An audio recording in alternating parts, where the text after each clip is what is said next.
सो इस पार्ट की शुरुआत में हम यूरी, किम मिन और बाकी सबको रेस्टोरेंट में देखते हैं जो साथ डिनर पर आए होते हैं। यूरी किम मिन की तरफ देख बस बॉस की बातों को याद कर रही होती है। इसे बुरा लग रहा है। किम मिन की भी नजरें सिर्फ उस पर ही टिकी हैं। डिनर तो बहाना था, असल में हांदो को देखना था। तभी वहाँ सीरा आती है। उसे देख किम मिन पूछता है, तुम यहाँ क्या करी हो? तो सीरा यूरी के पास बैठ कहती है, मैं यहाँ हांदो से मिलने आई हूँ। ये देख किम मिन जेलस हो गया। तभी एक एम्प्लॉय कहता है, चलो आर्म रेसलिंग गेम खेलते हैं, जो हारा वो ड्रिंक करेगा। यूरी और किम मिन आमने सामने बैठ गए। यूरी किम मिन को हरा देती है। एम्प्लॉय किम मिन को ड्रिंक पीने के लिए देता है तो यूरी किम मिन से गिलास छीन कर खुद पी लेती है। ये देख सभी हैरान। तो यूरी कहती है, मैं असिस्टेंट हूँ और बॉस का सीक्रेट हेल्पर भी। तो एम्प्लॉय किम मिन से कहता है, अब जबकि मिस्टर हान ने आपकी जगह ड्रिंक किया है तो आपको भी उसकी एक विश पूरी करनी होगी। तो किम मिन यूरी से कहता है, बताओ तुम्हें क्या चाहिए? यूरी जवाब देती है, अभी नहीं, फिर कभी बताऊंगी। तभी जीहू कहता है, माहौल थोड़ा स्लो हो गया है, चलो दूसरा गेम खेलते हैं। फिर वो सब ट्रुथ एंड डेयर गेम खेलने लग जाते हैं। यूरी कोई भी टास्क नहीं लेती बल्कि ड्रिंक कर लेती है और इतना ज़्यादा ड्रिंक कर लेती है कि उससे घर नहीं जाया जा रहा होता। तो वो बाहर जाकर एक जगह बैठ जाती है। तभी वहाँ डोंगजिन आता है। वो उससे कहता है, क्या हुआ, तुमने ज़्यादा पी ली है? और उसे टच करता है। लेकिन तभी किम मिन आता है और यूरी को उससे दूर करके अपनी तरफ करता है। ये देख डोंगजिन गुस्से से लाल कहता है, ये तुम क्या करे हो? किम मिन उसे और जेलस करने के लिए यूरी का हाथ कसकर पकड़ता है तो डोंगजिन कहता है, उसका हाथ छोड़ो, दूर रहो उससे। किम मिन कहता है, बिल्कुल भी नहीं, मैं तुम्हें साफ साफ कह देता हूँ, ये मेरा असिस्टेंट है, मैं खुद इसका ख्याल रख लूँगा, तुम दूर रहो इससे।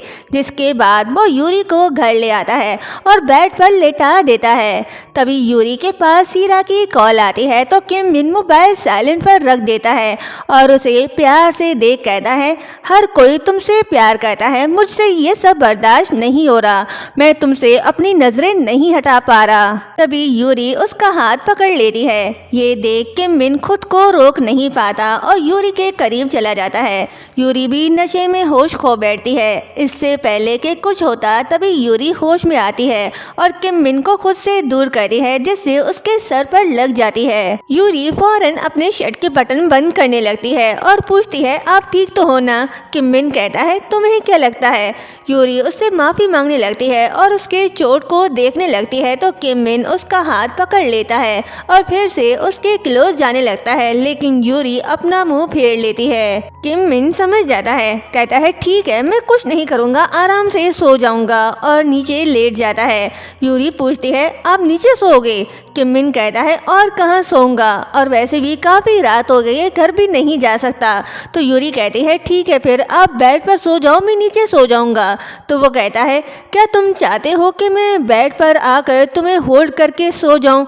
ये सुन यूरी एकदम से चुप हो जाती है। किम मिन मुस्कुराते हुए कहता है, नहीं चाहते ना तो चुप रहो और मुझे सोने दो। यूरी उसे देख इमोशनल होके सोचती है कि दिल कर रहा है कि अभी इसी वक्त तुम्हें सब कुछ बता दूं कि मैं कौन हूँ और तुमसे क्या झूठ बोला है। नेक्स्ट मॉर्निंग वो दोनों एक साथ ऑफिस आते हैं। जब डोंगजिन उन दोनों को साथ देखता है तो भागते हुए उनके पास आता है और पूछता है, तुम दोनों एक साथ ऑफिस क्यों आए हो? तो किम मिन कहता है, क्योंकि हम दोनों कल रात एक साथ ही सोए थे। डोंगजिन यूरी से पूछता है, क्या ये सच बोल रहा है? तो यूरी कहती है, हाँ, कल रात मैंने बहुत ज़्यादा ड्रिंक कर ली थी और बॉस भी लेट हो गए थे इसलिए। तो वो पूछता है, क्या हुआ है तुम दोनों के बीच? जिस पर किम मिन कहता है, कुछ भी हुआ हो हम दोनों के बीच, इसे तुम्हें क्या, जाओ अपना काम करो। डोंगजिन तो गुस्से से लाल हो गया। फिर हम यूरी को देखते हैं जो कॉफी बना रही होती है। किम मिन उसके पास आता है और उसे अपने क्लोज कर लेता है। फिर कल रात के बारे में बात करने लगता है। कहता है, क्या हुआ, शर्मा रहे हो?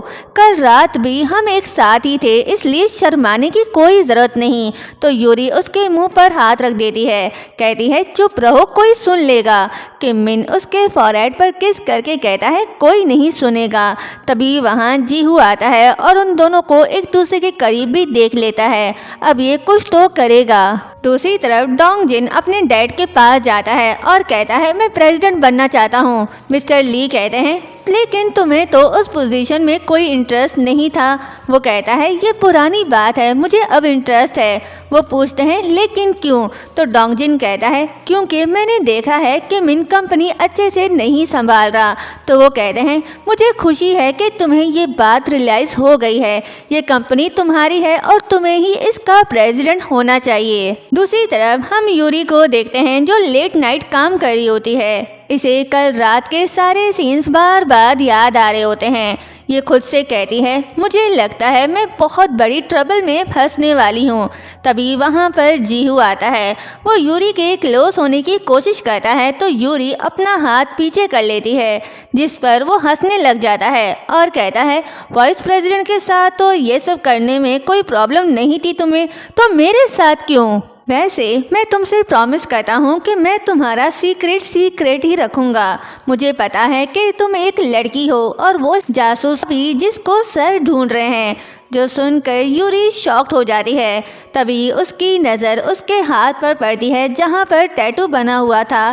तो उसे याद आता है कि जिसने इसे सीढ़ियों से धक्का देकर गिराया था उसके हाथ पर भी सेम यही टैटू था, मतलब कि ये वही है। कहती है तो वो तुम ही थे जिसने मुझे धक्का दिया था। जीहू कहता है उस दिन वो प्रेसिडेंट ही थे ना जो तुम्हें अपने गोद में उठाकर ले गए थे।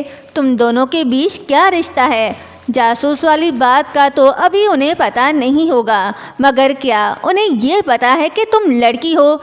यूरी एकदम चुप थी क्योंकि ये बहुत शॉक्ड में थी। जीहू उसे टाई से पकड़कर अपने क्लोज करके ब्लैकमेल करने लगता है। कहता है अब चॉइस तुम्हारी है, क्या तुम्हारी रियल आइडेंटिटी सबके सामने एक्सपोज कर दूं? अगर नहीं तो फिर मुझे खुश करो। तभी वहाँ डोंग जिन आता है। हर बार की तरह इसने इस बार भी यूरी को प्रोटेक्ट किया। कहता है क्या चल रहा है यहाँ? तो जीहू कहता है ओ डायरेक्टर जी आप आ गए। आपको पता है मैं यहाँ मिस्टर हान की आइडेंटिटी चेक कर रहा था। तो वो कहता है अच्छा तो कुछ मिला तुम्हें? जिस पर वो कहता है हाँ बहुत कुछ मिला। इससे आगे कि वो कुछ बोलता तभी डोंग जिन उसके मुंह पर एक पंच दे मारता है और कहता है आज और अभी से तुम्हें फायर किया जाता है। तो जीहू कहता है लेकिन क्यों? मैंने ऐसा क्या किया जिस पर आप मुझे फायर कर रहे हो? बल्कि आपको तो हान दो को जॉब से निकाल देना चाहिए। वो एक लड़की है, उसने झूठ बोला है और वो जासूस भी यही है। लेकिन डोंग जिन उसकी एक नहीं सुनता बल्कि उसके हाथ पर अपना पाँव रख देता है, जिससे वो दर्द से चिल्लाने लग जाता है।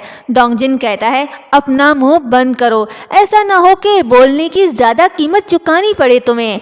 तो वो उसको सॉरी बोलने लग जाता है और कहता है प्लीज़ मुझे छोड़ दो, मैं कभी ऐसा नहीं करूँगा और ना ही किसी को ये सच बताऊँगा। ये तो भाग गया। यूरी डोंग जिन से पूछती है डायरेक्टर क्या आपको पता था कि वो जासूस मैं ही थी?